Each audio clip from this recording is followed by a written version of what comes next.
ओम नमः सिद्धेभ्यः। ओम नमो चिदानंद।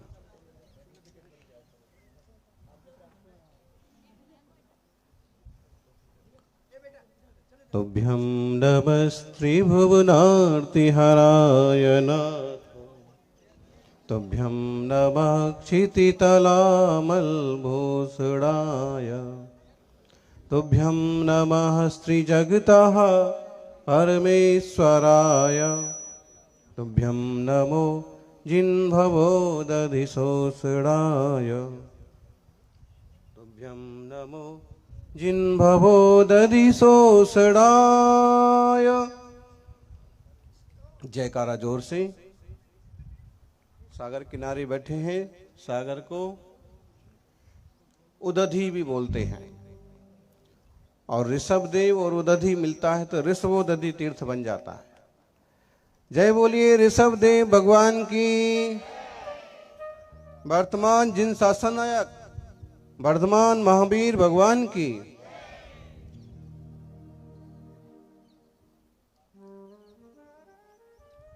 विनोद भाई,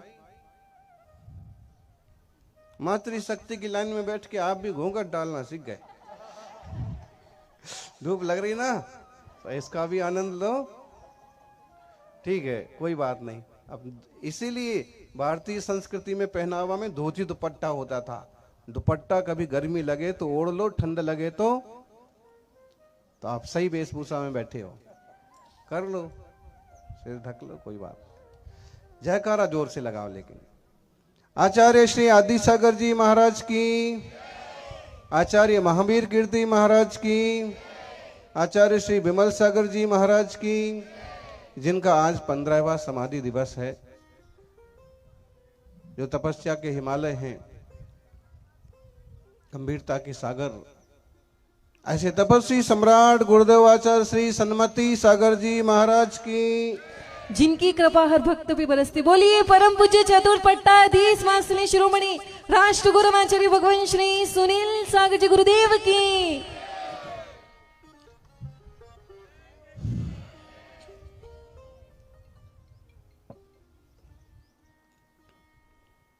पर्वत में ऊंचाई है लेकिन गहराई नहीं। सागर में गहराई है, 10 फुट पानी नीचे उतर गया, आपको उसकी असली सूरत मालूम पड़ने लगी।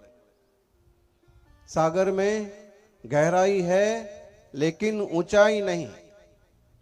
पर्वत में ऊंचाई है लेकिन गहराई नहीं। सोने में चमक है लेकिन सुगंध नहीं।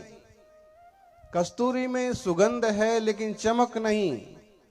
लेकिन तपस्वी सम्राट इकलौते दुनिया के ऐसे संत हैं जिनमें ऊंचाई भी है, गहराई भी है, सुगंध भी है, चमक भी है, जिनके यश की सुगंध चारों दिशाओं में महकती है।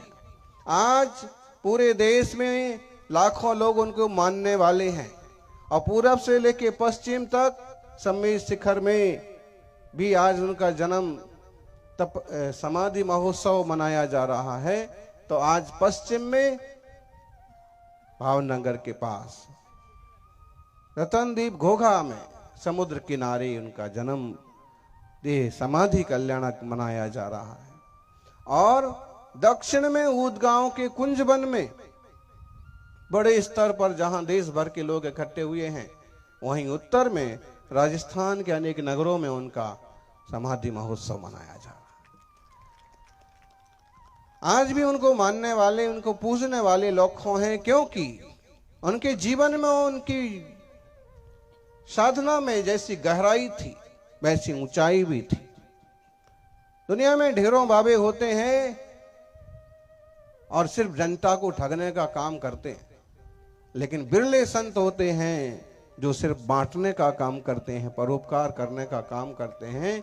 उनमें आचार्य श्री सन्मति सागर जी तपस्वी सम्राट महाराज भी थे। तीर्थंकर वर्धमान महावीर स्वामी से उनकी तुलना बहुत बार की जाती है और लायक भी है। कुछ लोग होते हैं जो नालायक होते हैं लेकिन फिर भी लायक दिखने की कोशिश करते हैं, कुछ लोग लायक होते हैं और कुछ लोग खलनायक भी होते हैं। लेकिन तपस्वी सम्राट महानायक थे, जिन्होंने इस युग की धारा को बदला, जिन्होंने विषय भोगों की आंधी में उड़ते हुए लोगों को साधना का मार्ग दिखाया, सिखाया, जिन्होंने अपने जीवन में 10,000 से ज्यादा उपवास किए। दिल्ली प्रवास में प्रसिद्ध क्रिकेटर गौतम गंभीर का आना हुआ। जब बातों बातों में उन्हें मालूम पड़ा कि गुरुवर सन्मति सागर जी हमारे गुरु हैं, उन्होंने 10,000 निर्जल उपवास किए थे, तो वो कहने लगे, महाराज जी इतने तो मैंने रन नहीं बनाए जितने उन्होंने उपवास किए। बताइए, ऐसा अद्भुत निर्जल उपवास, पानी पी के उपवास करने वाले फिर भी आपको मिल जाएंगे। 10,000 दिन तक 72 साल के जीवन में 40 साल से ज्यादा 20-22 साल की वय में उनकी दीक्षा हुई। और उसके बाद जब वो तपस्या के मामले में रास्ते में आए तो उन्होंने नमक का त्याग किया। नमक समुद्र से बनता है, समुद्र के पानी से बनता है। अभी गाड़ी रखी, उस पर लिखा है कुमार साल्ट प्राइवेट लिमिटेड। बताइए, आपका नमक सबने खाया होगा, लेकिन सन्मति सागर जी ने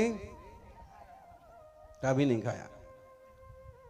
ऐसे भी देखा जाए तो जो त्यागी व्रती जैसे लोग हैं, वो समुद्र से बना हुआ पानी का नमक नहीं खाते, क्योंकि उसमें ढेर सारे जीव। फिर एक श्रावक बता रहे थे, बोले हम पौधों से नमक बनाते हैं। बागड़िया पौधों से भी बन सकता है, लेकिन वो अद्भुत तपस्वी थे कि उन्होंने नमक के नाम पर जवा खार जैसी या कोई खारी चीज का भी उपयोग नहीं किया है। एकदम शांत, एकदम तेजस्वी तपस्वी, जिन्होंने 22-23 साल से नमक का त्याग किया हो। आज सबसे महत्वपूर्ण रस नमक ही कहलाता है। बिना नमक के, तुलसीदास जी की एक चौपाई है, लवण बिनु, बोले प्रभु भगति बिन सब सुख ऐसे, लवण बिनु सब व्यंजन जैसे। प्रभु की भक्ति के बिना सारे सुख ऐसे हैं जैसे बिना नमक के भोजन। जीवन में खूब सब कुछ हो लेकिन भक्ति ना हो, प्रभु के प्रति समर्पण ना हो, हरि भगति जिन भक्ति, तो यह महामंगलकारी अवसर, उनका उत्तम समाधि दिवस। आज हम सब अरब सागर के किनारे, खंभात की खाड़ी भी इसे बोलते हैं। ऐसे भी शास्त्रों में कथानक मिलते हैं कि कभी महाराज श्रीपाल इसी घाट से उतरे होंगे और यहाँ के प्रसिद्ध प्राचीन सहस्त्रकूट जिनालय के दर्शन किए। सिद्ध चक्र महामंडल विधान जिनके जीवन में प्रभावकारी हुआ, उनका यहाँ आना हुआ।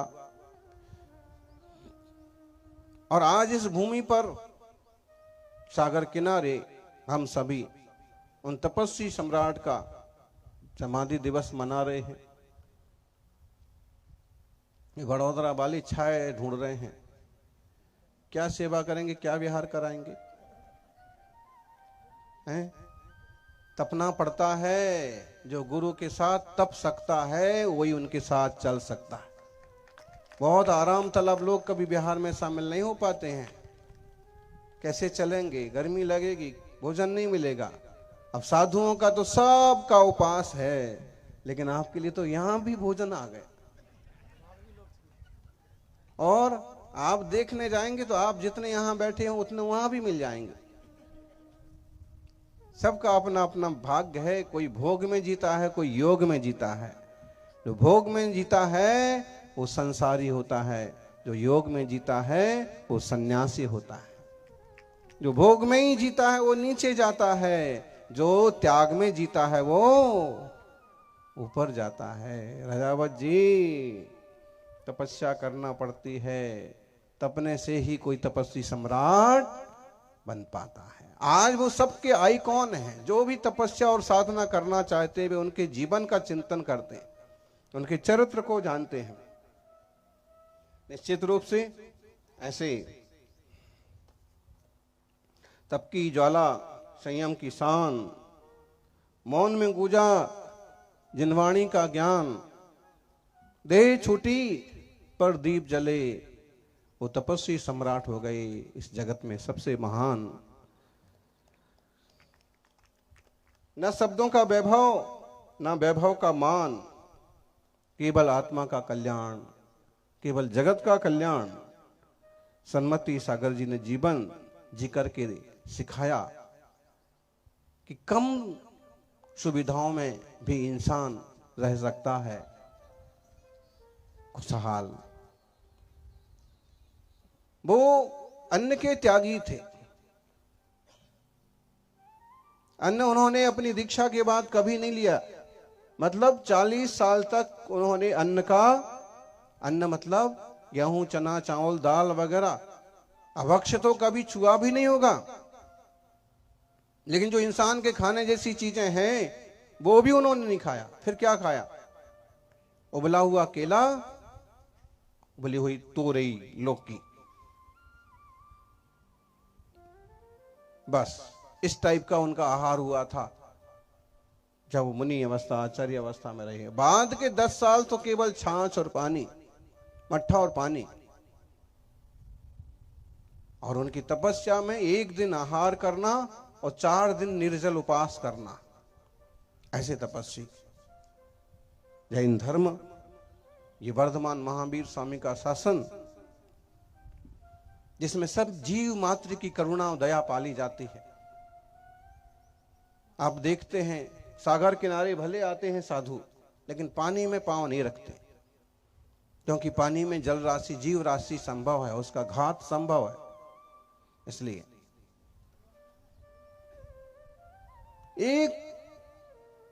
एक जीव के प्रति अपनेपन और दया करुणा का भाव, वसुधैव कुटुंबकम की श्रेष्ठतम अनुभूति करने वाली दिगंबर तपस्वी। हम आचार्य श्री सन्मति सागर जी महाराज को अगर महावीर स्वामी के जीवन से मिला के देखते हैं, महावीर स्वामी का आयुष्य 72 साल का था। आचार्य श्री सन्मति सागर जी की समाधि भी कितने साल में हुई? 72 साल में हुई। महावीर स्वामी ने 4-4 महीने के कठिन उपवास किए थे। महीने भर के 15 दिन के पक्ष पश भक्त के उन्होंने उपवास किए थे। आचार्य श्री सन्मति सागर जी ने भी महीने भर के 2-2 महीने के निर्जल उपवास किए। दावत के लोग बैठे हैं, सिंह निष्क्रीड़ जैसा व्रत उन्होंने, सिंह निष्क्रीड़ माने जो शेर जैसे साहस का काम है। 15 दिन का उपवास, उसके बाद 1 दिन ही आहार लेना। आहार में कितना खवाएगा, कितना पानी पिएंगे। फिर 14 दिन का उपवास, पहले चढ़ना होता है। 1 आहार 1 उपवास, 1 आहार 2 उपवास। आहार का मतलब हुआ 24 घंटे में 1 बार लेने वाला भोजन पानी, और उस कुछ नहीं लेना। अगले 2 दिन उपवास, अगले 3 दिन उपवास, अगले 4 दिन उपवास। ऐसे 535 दिन से ज्यादा उपवास होते हैं, और केवल 30-31 पारणा होते। ऐसा कठिन तपस्या भी उन्होंने अपने जीवन में किया।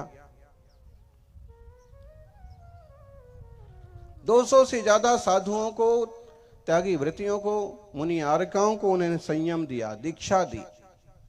बड़े बड़े नेता, बड़े बड़े उद्योगपति उनके पास ज्ञान और धर्म सीखने को आते थे।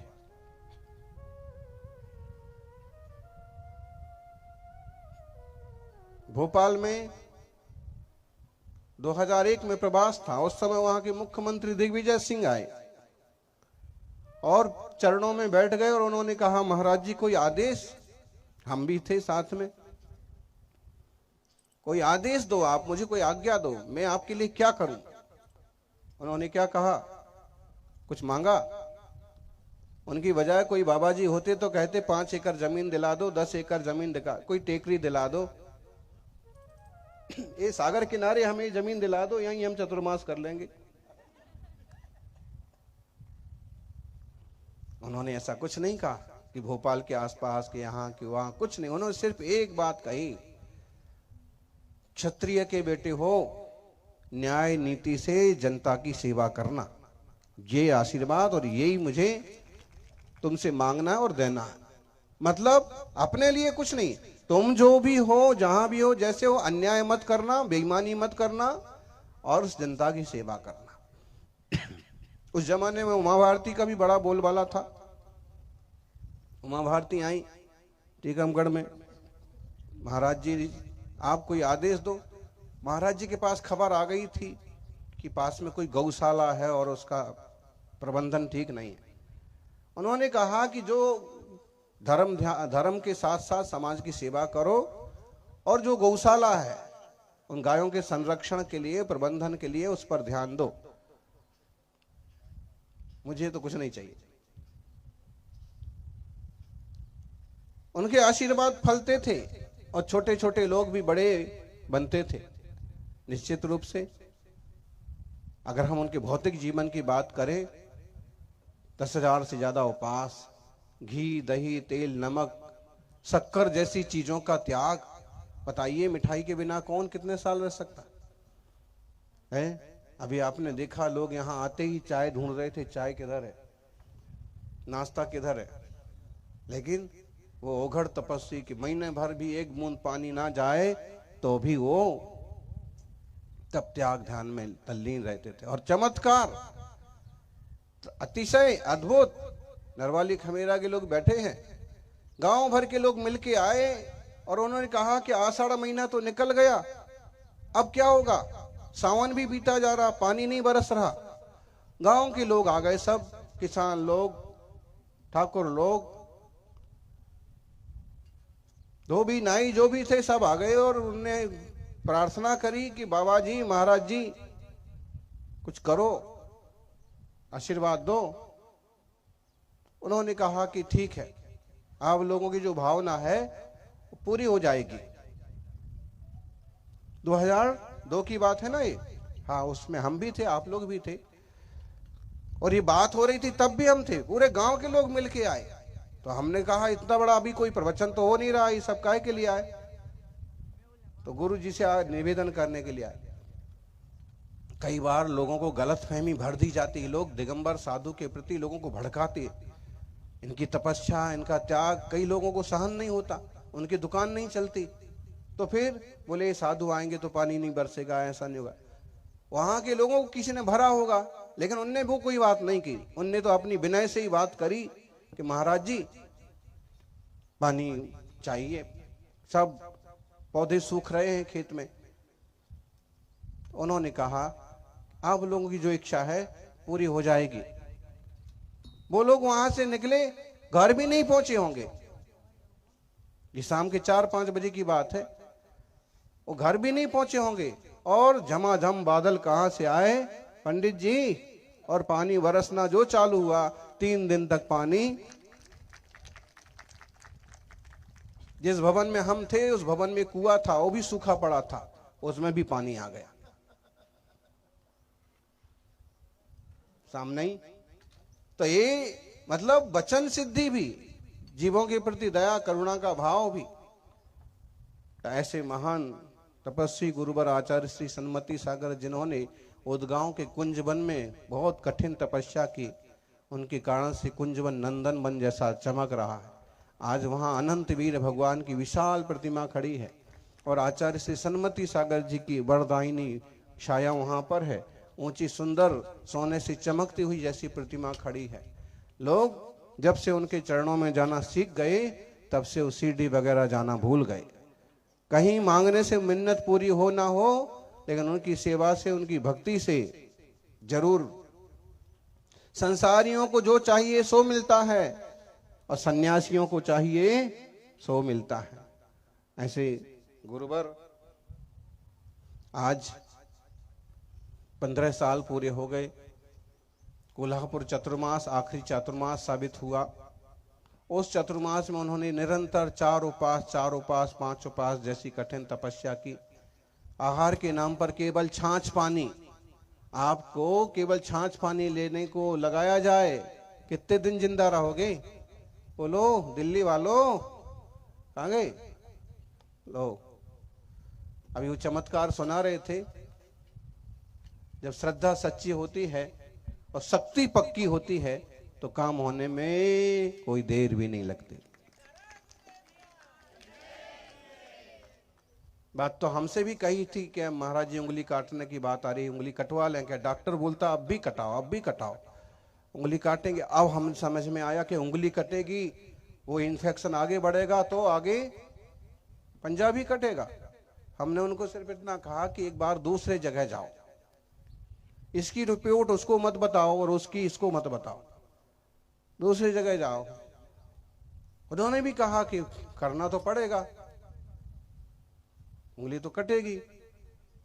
फिर भी कहा कि कोशिश करो, और थोड़ी कोशिश की। वहाँ कोई आशीर्वाद वगैरह भी लगा और अभी स्थिति ये है कि उसको काटने की जरूरत। सही बात है ना?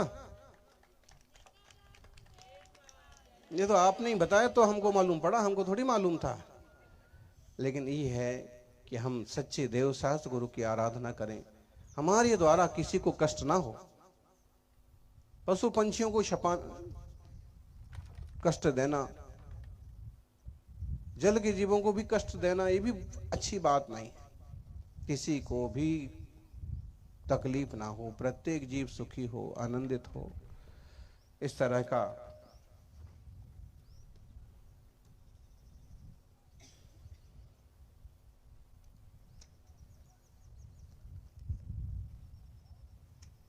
यहाँ पर एक पुरानी कविता लिखी हुई है, लेकिन पुरानी नहीं बोलेंगे। अहमदाबाद में मेरे गुरुदेव को दुनिया तपस्वी संत कहती है, भक्तों की टोली मिल कर के उन्हें भगवंत कहती है। जहां में और भी उनको बहुत कुछ लोग कहते हैं, मेरी श्रद्धा मेरी भक्ति उन्हें अरिहंत कहती है। मेरी श्रद्धा मेरी भक्ति उन्हें अरहंत कहती है। आचार्य सन्मति सागर श्री गुरुवर हमारे हैं, जिन्हों की कृपा दृष्टि ने अनेकों भक्त तारे हैं। स्वयं जो ज्ञान के सागर तपस्या के हिमालय हैं। ज्ञान के सागर, सागर तो सिमट जाता है लेकिन ज्ञान का सागर कभी नहीं सिमटता। स्वयं जो ज्ञान के सागर तपस्या के हिमालय हैं, वही शरणा हमारे हैं जो हारे के सहारे हैं। वही शरणा हमारे हैं जो हारे के सहारे हैं। मेरे गुरुदेव दुनिया में तेरा ही एक सहारा है। गमों का मैं सताया हूँ, दुखों ने मुझको मारा है। वीर हमने नहीं देखे, नहीं पारस को देखा है। वीर देखे क्या आपने? महावीर भगवान किस किसने देखे? और पारसनाथ? वीर हमने नहीं देखे, नहीं पारस को देखा है। तू ही महावीर है मेरा, तू ही पारस हमारा है। तू ही महावीर है मेरा, तू ही पारस हमारा है। विचार करो, कभी समुद्र में नाव पड़ जाए, नाव वालों इनके पास सिस्टम है, ठीक है आ गए किनारे पर। कभी समुद्र के बीचों बीच छोटी सी नाव हो और भारी लहरें हो, फिर क्या हाल? कभी एक बीच वाले पत्थर पर खड़े होके देखो, और जब पानी चारों तरफ से आता है तो भी हाथ पांव कांप जाते हैं। फिर ये संसार सागर कितना गहरा है, 4 गति 84 लाख योनि। ऐसे सागरों में अपन भी कई बार मछली और मगर और सब कुछ बने होंगे। कभी पशु पर्याय में भी ये जीव गया। आज कोई पुण्य का योग है, बड़े भाग मानव तन पावा, सुर दुर्लभ सब ग्रंथ निगावा। बहुत देवताओं को भी दुर्लभ मनुष्य पर्याय हमको मिली है, इसे बाकी तब करो। आज मुनि तो उपास कर ही रहे हैं, कई श्रावक भी हैं जो आज उपास कर रहे हैं, इसी निमित्त से एक उपास करेंगे। डॉक्टर भी कहते हैं हफ्ते में पंडित जी एक उपास तो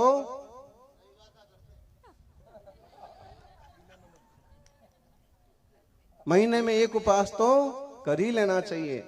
तो इसको कह रहे हैं कि नाव मेरी हवाले है, तेरे ही तू तेरा देना। नाव पतवार जिसके हाथ में होती है, बहुत जिम्मेदारी होती है उसकी। दिशा उल्टी हो गर मेरी, थोड़ी तो तू फिरा देना। नाव मेरी हवाले है, तेरे ही तू तेरा देना। दिशा उल्टी हो गर मेरी, थोड़ी तो तू फिरा देना। बोझ है मान का भारी, बोझ है अभिमान का बहुत रहता लोगों को। बोझ है मान का भारी, थोड़ा सा तू मिटा देना। कहीं हम डूब ना जाएं यहाँ संसार सागर में। संसार भी एक सागर है, बहुत लोग डूबते हैं, बहुत जीव डूबते हैं, लेकिन जो धर्म की नाव में बैठते हैं वो पार हो जाते हैं। कहां कहां तक भटक चुके हो, कौन कौन से गांव में, अब तो आके बैठो भैया रत्नत्रय की नाव में। सम्यक दर्शन, सम्यक ज्ञान, सम्यक चारित्र और सम्यक तप, रत्नत्रय और 4 आराधना, इसे जो स्वीकार करता है उसका कल्याण होता है। लोग कहते हैं कि गुरु के पास जाने से क्या मिलता है, बताओ रजावत जी। શું મળે છે? તમે શું મળ્યો? मिंडा जी क्या मिलता है? अहमदाबाद में चतुर्मास में कुछ श्रावक ऐसे थे कि ज्यादातर समय उनका संघ में ही गुजरता था। ये बैठे धबल भी बैठे हैं यहाँ पर। अब लोग पूछते हैं कि क्या मिलता है? ध्यान रखना, जो तपस्वी के चरणों में मिलता है वो कहीं नहीं मिलता है। कम से कम एक दिल को सुकून मिलता है, और उस उनकी आशीर्वाद की ऊर्जा से सुख समृद्धियां भी मिलती हैं, तत्व ज्ञान भी मिलता है। तो गुरु आशीष से बढ़कर,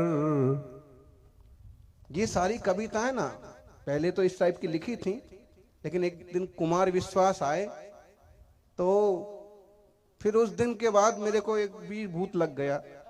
तो 4-5 कविताएं फिर उस ढंग की, दूसरे ढंग की लिखते थे, फिर दूसरे और लिख दी। फिर एक कविता उनके ऊपर ही लिख दी है, वो भी सुन करके एकदम ग्लैड हो गए। कुमार विश्वास, ठीक। तो गुरु आशीष से बढ़कर जहां में कुछ नहीं भारी, बोलो इससे भारी। गुरु आशीष से बढ़कर जहां में कुछ नहीं भारी, यही सम्मान है मेरा, यही बहुमान है भारी। आशीर्वाद मिल गया, बोले बस हो गया, अपना काम पती गयो। आपनु पोतानु काम, आपनु काम आशीर्वाद मળી ગયો એટલે काम થઈ ગયો, પતી ગયો। गुरु आशीष से बढ़कर जहां में कुछ नहीं भारी, यही सम्मान है मेरा, यही बहुमान है भारी। जहां जहां कुलों में बांटोगे, यही तो सच्ची शक्ति है, यही ऊर्जा का आगर है। अतः गुरुदेव के दिल से सदा ही हम हैं आभारी। सबसे बड़ा आशीर्वाद हमको मिला। अब हम तो मना करते रह गए। हमने कहा, गुरुदेव ने कहा भी कि भाई देखो आगे सारा संभालो, और हमारा ये आग्रह था कि हम तो आपके चरणों में रहेंगे। सच में गुरु के और पिता के चरणों में रहने का जो आनंद होता है वो जन्नत में भी नहीं होता है। एक सुरक्षा, एक सुकून, एक वात्सल्य मिलना और निश्चिंतता। विनोद भाई 5-7 दिन पहले जयंतीलाल जी आपके पिताजी की पुण्यतिथि मनाई। उस दिन भी शांति धारा हुई, और आज तब से एक विचार था कि अच्छे से विधान हो। उस दिन भी हुआ और आज तो बिल्कुल आलीशान हो गया। जहां दिल्ली से दाहोद तक के लोग हैं, मुंबई से अहमदाबाद तक के लोग हैं, और बड़ौदा वालों की तो बात ही मत पूछो, सब दूल्हे बन करके आए। पंच कल्याणक तो जब होगा तब होगा। तो फिर भी इस जंगल में बताइए, आज हमको आनंद भाई कह रहे थे कि और यहाँ तो पता नहीं कोई कार्यक्रम कब होते कि नहीं होते, लेकिन हमारी नजर में और खासकर जैन समाज का एक पहला और अद्भुत कार्यक्रम सागर किनारे हो रहा है। जानबूझ के मंडप वगैरह की बात चल रही थी। हमने कहा मंडप वगैरह लगाने का क्या औचित्य है। फिर मंडप तो लगे लगाए बहुत थे। एक कुछ नेचुरल हो, थोड़ी गर्मी लगे तो याद रहे कि एक ऐसा भी समाधि दिवस मना था जहां अपनी भी होते होते बच गई थी।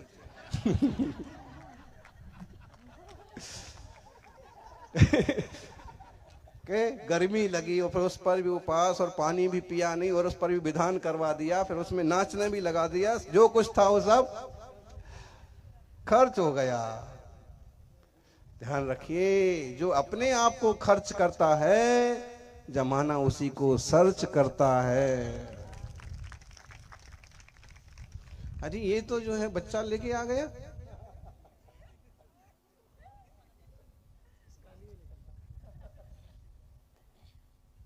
देखिए आज नन्हे मुन्ने सभी जो भी है तो श्रद्धांजलि सभा। आजकल लोगों ने श्रद्धांजलि सभाओं को भी तमाशे का रूप दे दिया, और आजकल तो उसमें भी एक जगह समाधि हुई एक महाराज जी की। हम लोग अंतिम संस्कार में गए, संस्कार तो पूरे हुए नहीं, और माइक पर अनाउंस होने लगा कि जो लोग भी यहाँ आए हैं सब भोजन करके जाएं। अरे मैंने कहा कि क्या मामला है ये, तो हमने तो कभी ऐसा सुना नहीं कि वो अंतिम संस्कार में जाएं और भोजन करके आए। हमने उनको कहा कि भाई, तो फिर मना किया एक बार कि अभी तो अनाउंस मत करो, हमको तो निकलने दो एक बार कम से कम है। और दूसरा, हमने आजकल हो गया तमाशा, श्रद्धांजलि सभा है लेकिन उसमें भी लोग ये चीजें देखने लगे, खाने पीने का, और जो नामचीन और जो चौचलेबाज लोग होते हैं अमीर टाइप के, वो कुछ ज्यादा ही दिखावा करते हैं। फिर आम जनता को भी करना पड़ता है। जिनके पास धन ज्यादा है उनकी जिम्मेदारी है कि उसका विनियोग जनता की सेवा में करें। कहीं स्कूल बनाओ, कहीं अस्पताल बनाओ, कहीं भोजनशाला खोलो, कहीं सुंदर सा मंदिर बनाओ, बंटवारा करो। खुद अपना दिखावा करते हैं तो लोग परेशान हो जाते हैं, फिर दूरियां बढ़ती हैं, ईर्ष्या बढ़ती है, द्वेष बढ़ता है। दिखावा मत करो। आजकल श्रद्धांजलियों में दिखावा होने लगा, मिठाइयां बनेंगी। अरे तो मतलब क्या है? सिंपल हो, ज्यादा से ज्यादा आए हुए मेहमानों का कोई सत्कार एकदम सिंपल हो, एकदम। तेरह भी होती है, और कई कई जगह तो ऐसे तेरह भी होती, क्या बोलते हैं समरे का खाने को, क्या बोलते हैं पंडित जी? करियावास, करियावत, जो भी है। मतलब वो सामने वाले का भले घर बिक जाए लेकिन खाने वालों को तो खाने से मतलब है। अरे रूढ़ियां, खोटी बातें छोड़ो। हिंसा, झूठ, चोरी छोड़ना जैसे जरूरी है, ऐसे ही फिजूल की रूढ़ियां छोड़ना भी जरूरी है। जागृत बनो, जीवंत बनो और परोपकारी बनो।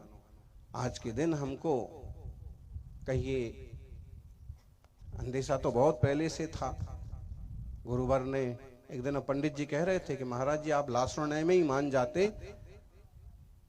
तो बाद में जो लोगों को विकल्प हुआ वो विकल्प भी ना होते।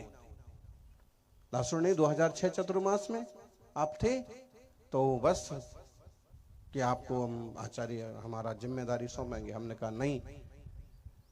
आखिर में फिर जो भी है अब गुरु से यही प्रार्थना है कि जो महान तपस्या के मार्ग की संत समुदाय की दिगंबर जैन शासन की श्रमण परंपरा की जिम्मेदारी है ये अच्छे से निभे और सब जीव अपना कल्याण करें, सबका उपकार। देश में दिगंबर मुनियों में आचार्य श्री आदि सागर जी, आचार्य श्री शांति सागर जी की श्रमण परंपरा के ही तो सारे साधक हैं। ऐसे में क्या है महावीर स्वामी की परंपरा ये तपस्या की चौथे काल की सतयुग की तपस्या वाली बातें हैं, ये चलती रहें ताकि कल को लोगों को भी देखने को सीखने को मिलते रहे।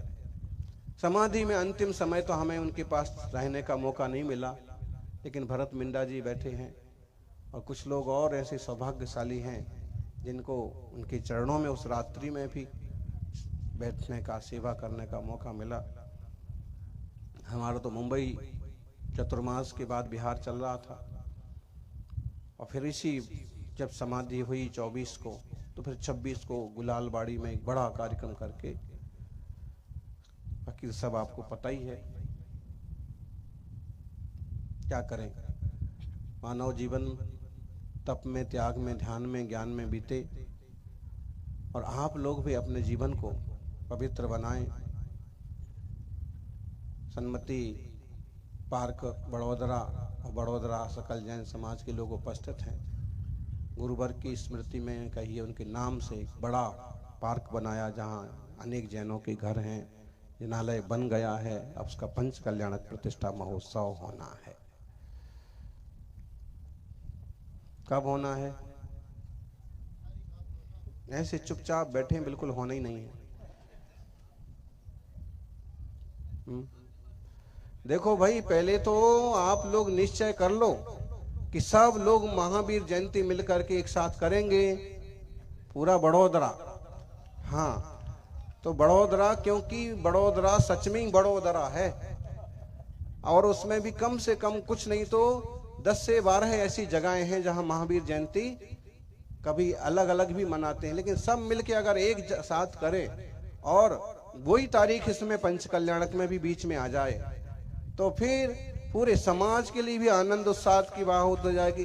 सबको एक साथ बैठने का मौका मिल जाएगा और उस निमित्त को आप हमेशा याद रख पाएंगे। तो हम तो चाहते थे कि जल्दी हो। ये जो पंच कल्याण घोघा का हुआ ना, ये इतना जल्दी इसलिए हुआ कि वो पंच कल्याण की तारीख फरवरी में बड़ोदरा की समझी जा रही थी। तो भैया, और नहीं तो इसको अगर हम फरवरी में करते तो आपका तो अब जो भी है, जैसी हरि इच्छा, प्रभु इच्छा समझो, जैसा भाग्य, जैसा योग, सब चीजें अपने अनुकूल अपने समय पर होती हैं। जो बीत गया उसके लिए रोना नहीं, जो आया नहीं है उसका दिमाग खराब करना नहीं, और जो वर्तमान का समय हो उसे फालतू में खोना नहीं। अभी हमें जो समय मिला है, जो हमें अच्छा करने की भाव हैं, जरूर करिएगा। सोनो मंगल थाओ, सोनो कल्याण थाओ। मंगल अनमैत्री भाव नु पवित्र झड़नू मुझहैया में भया करो। शुभ था हुआ सकल विश्वनो ये भी भावना बधानो शुभ थाओ। प्रत्येक जीवनो कल्याण था।